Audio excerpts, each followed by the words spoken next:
it. But you know, the game changer was what happened last week with the military intervening. That was the key to the change that we are seeing today, because the military had been the platform upon which he had built his power. They were supporting him for many years at a time when the opposition, the MDC, was winning, when the MDC was beating him, but they would always come to his aid. Now, of course, they took away that power and he was left with nothing. And that left him in a position where he really was under pressure. And over the last few days, we were saying that Mr. Mugabe's friends need to help him in order to protect himself from himself, because he was no longer looking after himself, no longer looking after Zimbabweans. He was becoming a danger to himself. And finally, the penny has dropped and is now off the stage. And what now of the future of Zimbabwe? One dictator is gone. Is there a danger that another dictator could come and take his place, or is democracy here to stay after all these people taking to the streets and demonstrating in their, well, I'm going to guess, hundreds of thousands? You know what, today is a day for Zimbabweans to party, to be happy, and they'll be looking forward to a better future. I remember the words of one of the heroes of the liberation struggle, called General Josiah Tongogara. He said at the time of Ian Smith that he wasn't fighting Ian Smith, the person, but he was fighting the system. And I believe that those words are so important even today, because the fight that Zimbabweans have had is not just against one person, Robert Mugabe, but it's against a system that he has created over the past 37 years.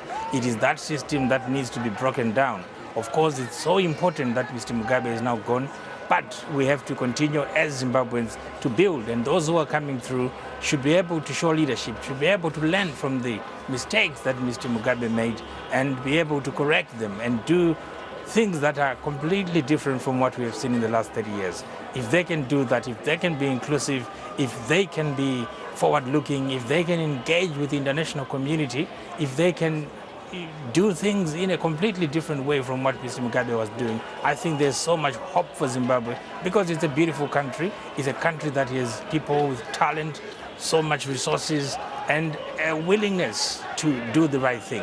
They just need to be given space, and of course to expand the democratic space for people to freely express themselves like they did on Saturday last week. If they can be allowed to do that, I think Zimbabwe will flourish and will become a great example for the African continent and indeed for the world in the next few years. Okay, Alex Magaisa, thank you so much for being with us. Former advisor to Morgan Tsvangirai, the opposition leader. Let me tell you, those celebrations are not only continuing, but they are building and building. The streets of Harare are just jam-packed with, I'm going to say, hundreds of thousands of demonstrators, protesters. Well, not even that really, because they're just celebrating. They're ordinary Zimbabweans celebrating, absolutely euphoric, joy that they never thought they would experience. They never thought that this dictator who's ruled them, many of them, the younger ones, for their entire lives, would finally just give up, would resign at the age of 93.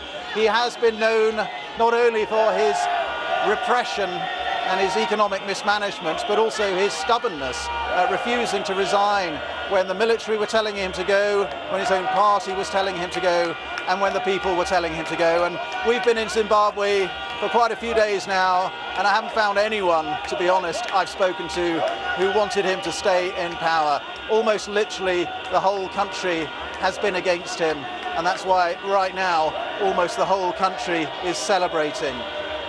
Let's look back now at the life of Robert Mugabe, the political life of Robert Mugabe, which began with him being feted as a revolutionary leader, the leader of the liberation struggle against white minority rule. He re-entered Zimbabwe as a conquering hero in 1980 to huge adulation, but he is left 37 years later amid scenes of absolute celebrations that he has gone, because the people didn't want him anymore. Let's get this assessment now of the political life of Robert Mugabe from Milton Nkosi, our Southern Africa correspondent. Robert Gabriel Mugabe was a revolutionary leader who fought in the liberation struggle against white minority rule. And bear true allegiance to Zimbabwe. His tight grip on power earned him the title of being the oldest head of state in the world. The 93-year-old leader has been in power since Zimbabwe's independence in 1980. He has continued his life as an international statesman despite a diminishing reputation as Zimbabwe's economy crumbled amid corruption and violence. Mugabe's rise to power began in 1979 when the Lancaster House Agreement ended white minority rule. At first, he protected minority rights. But in the 2000s, he changed tack. He led a chaotic land reform program, including redistributing land from white farmers without compensation. The country's economy collapsed with runaway inflation figures. The central bank printed money on a massive scale. Supermarket shelves were empty. A loaf of bread would cost you trillions to buy. Mugabe's misrule prompted widespread protests. That was the birth of the opposition MDC, led by trade unionist Morgan Tsvangirai, who later entered into a power-sharing agreement with Mugabe following a disputed election. The economic climate was unbearable, something it is still struggling to recover from. Millions of Zimbabweans crossed the border into neighboring South Africa looking for a better life. He tried to pave the way for his wife, Grace Mugabe, to be his successor. The army found that unacceptable, saying that this is not a dynasty. Milton Nkosi, BBC News, Southern Africa. Well, it really is a moment of history. I know that's a cliche, perhaps, that you sometimes hear trotted out, but this is history in the making in Zimbabwe.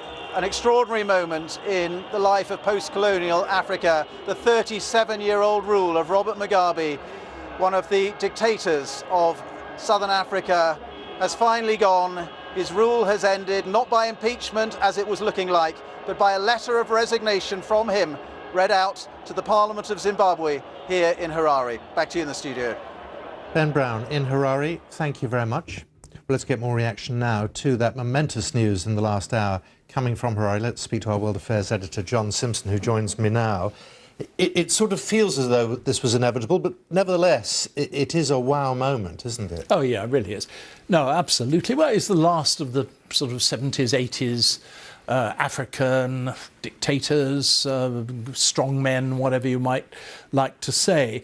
I mean, I'm surprised because I've known Robert Mugabe for many, many years, and he always had one last trick in the bag. You know, there was always something that he would come out with that would rescue him in one way or another. I mean, he's the cleverest, I think probably one of the cleverest people in power in modern times.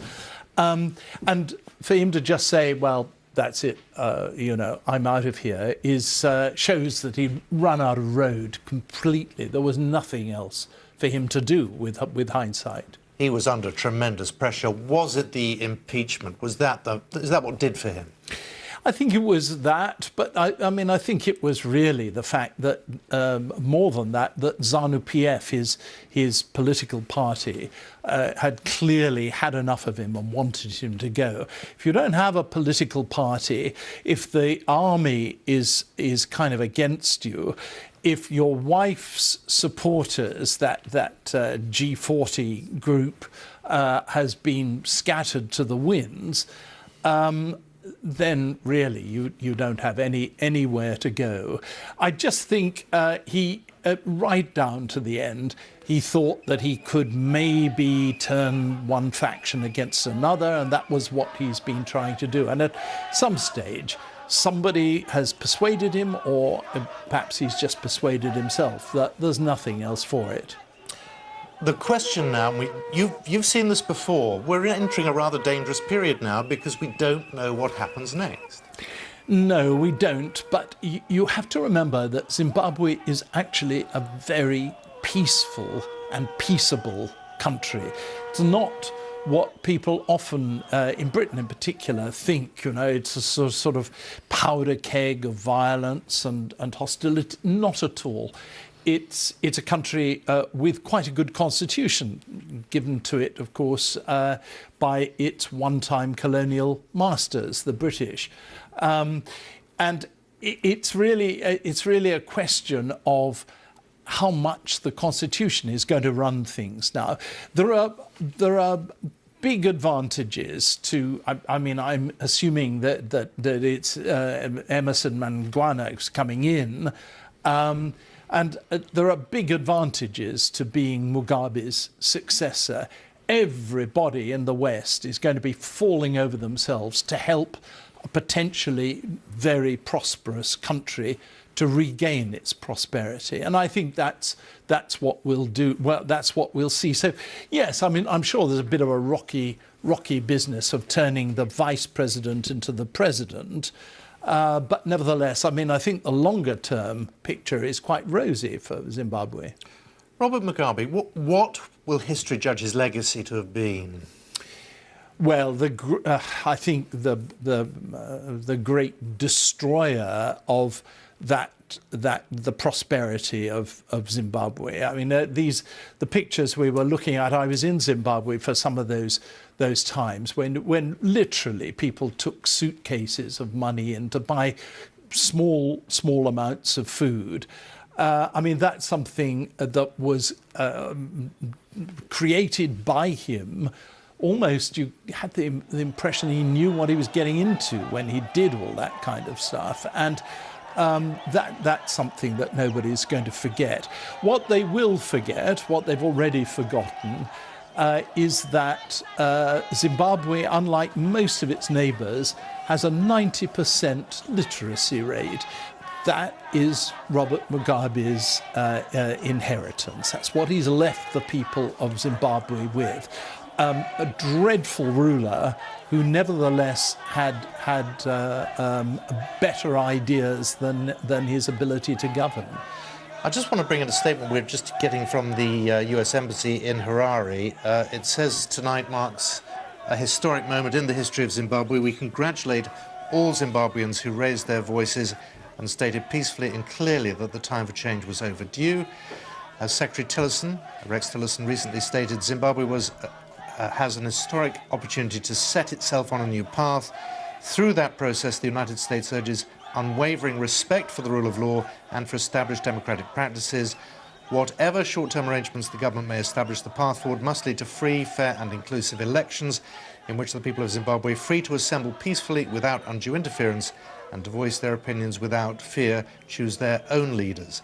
Now, John, that's the American view. We've heard from the British Prime Minister Theresa May.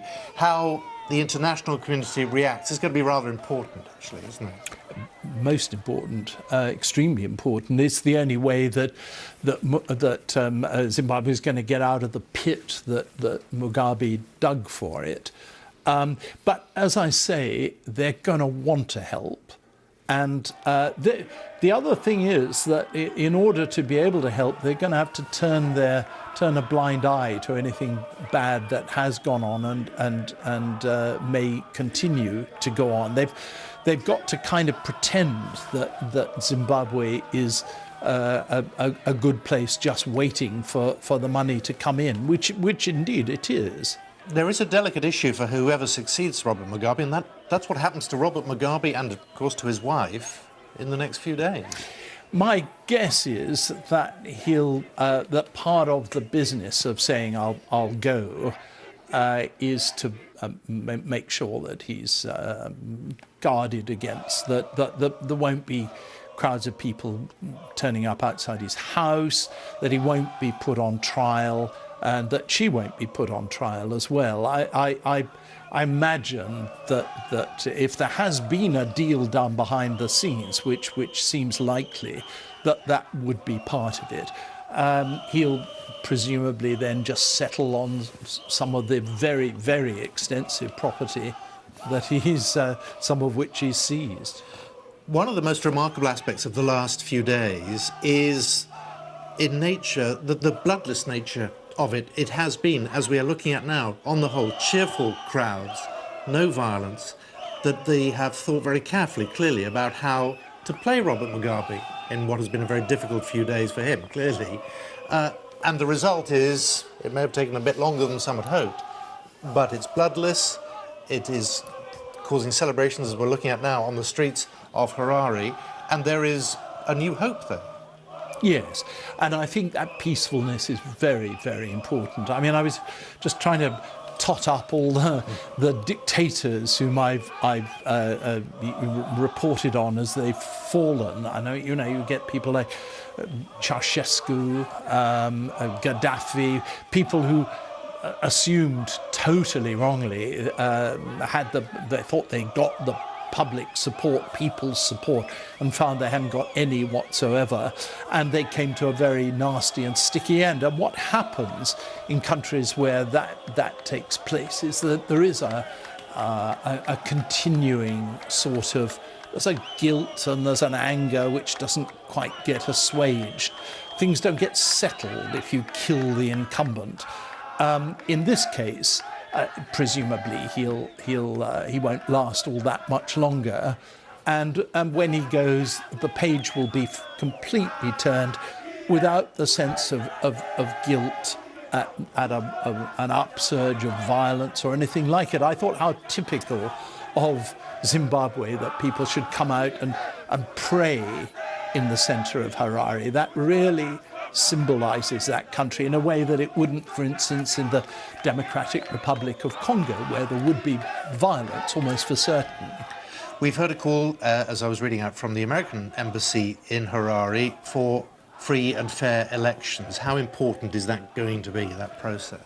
Well, that is going to be absolutely essential, and the new government would be very, very ill-advised to do the kind of things that Mugabe did. I mean, in 2008, Mugabe looked as though he was going to lose the presidency, and the new setup was part of the business of crushing the opposition, of killing people, beating them up.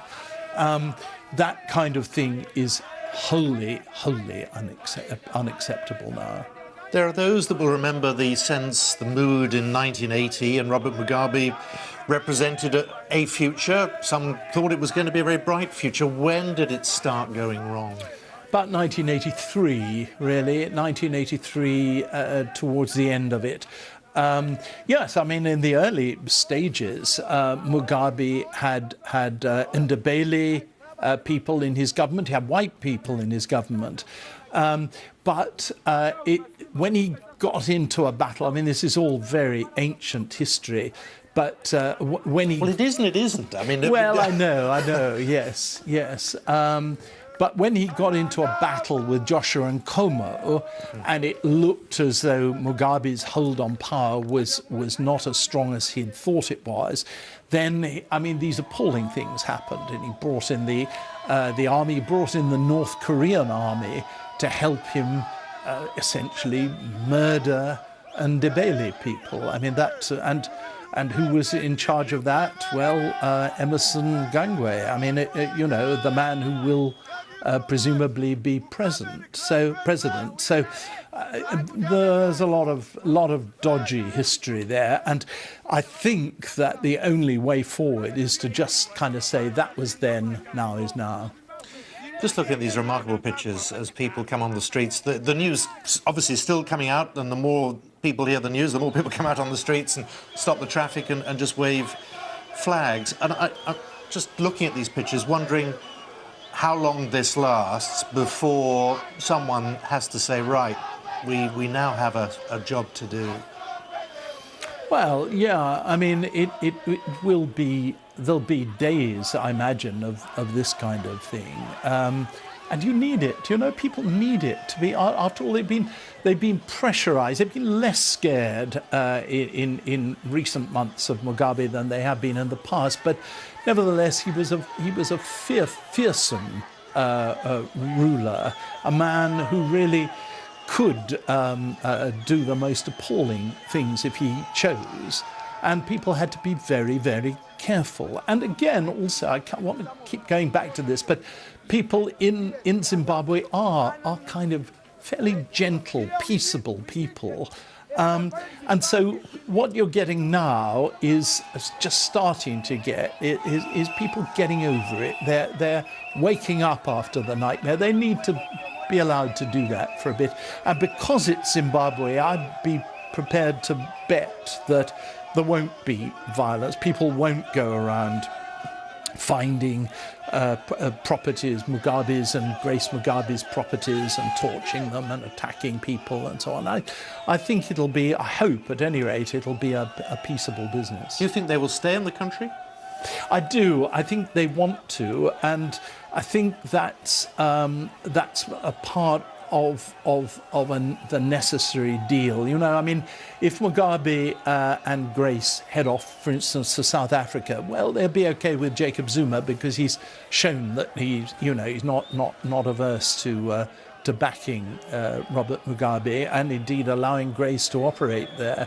But it might not last. Who knows who'll come in after Zuma, and he might be sent back. Anything could happen. So I think he wants to stay in his own place where he's done his own deals. And what about the impact on the rest of the continent of Africa? How big a deal is this? Well, it's a very, very big moment. It is the end of all of those kind of liberation movement 70s leaders who were in there for the long haul, frankly. I mean, his has been the longest haul of the lot. That has now, that's kind of, that chapter is finished, and it wasn't a very noble chapter, let's face it. The page has been turned, and the book has been, we hope, closed on that kind of thing. The 21st century has kicked in, and the old ways, I think, now, if we're lucky, should be finished. John, as someone who's met him, was the undoing of Robert Mugabe such a self-belief, an arrogance, whatever word you want to call it, that he felt that Zimbabwe, frankly, just belonged to him? Absolutely. I think everything you say there is completely accurate, and particularly the arrogance. Yes, he ran the place as though it was his own private fiefdom. And he, for instance, you're not allowed to have, the Constitution makes it clear that you can't have more than a certain amount of property. He and Grace between them had huge amounts, more than they were supposed legally to hold. But the law didn't apply to him, and nobody dared apply it to him.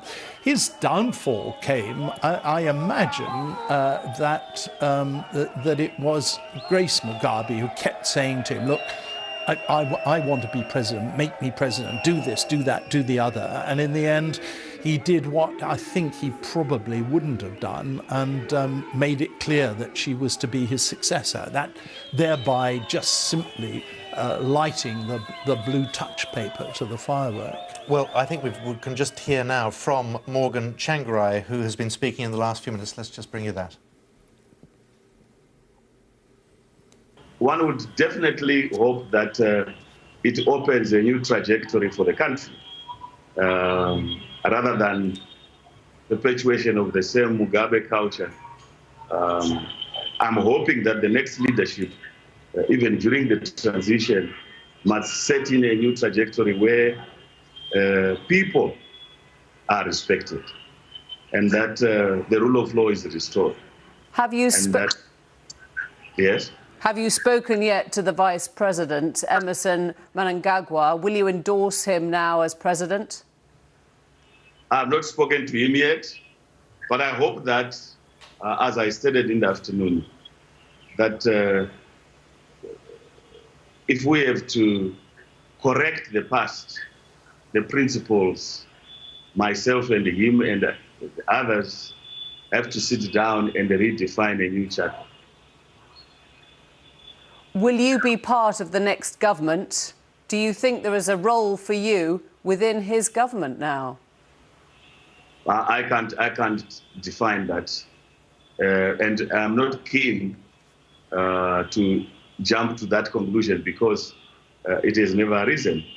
My hope and wish is that we are able to craft a transitional framework for the next elections, which will put in place the issue of reforms, the issue of free and fair elections, as per the Constitution.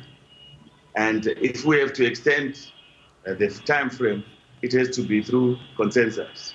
And better still, I think we are entering a phase where there is national convergence and inclusiveness. So I hope that during those discussions, those matters will come to the forefront. Morgan Tsvangirai, they're talking to the BBC's Emily Maitlis for the Newsnight programme. I'm joined by the World Affairs editor for the BBC, John Simpson, and a final thought on what history is going to say was a momentous moment. I think so. I think this belongs in that line of political change that goes back, for instance, to the collapse of Soviet empire in Eastern Europe. I think this is the same kind of thing, and I hope and think that Zimbabwe's future is quite a hopeful one. John Simpson, thank you. Zimbabwe's President Robert Mugabe has resigned, and crowds have taken to the streets to celebrate. A huge day for Zimbabwe.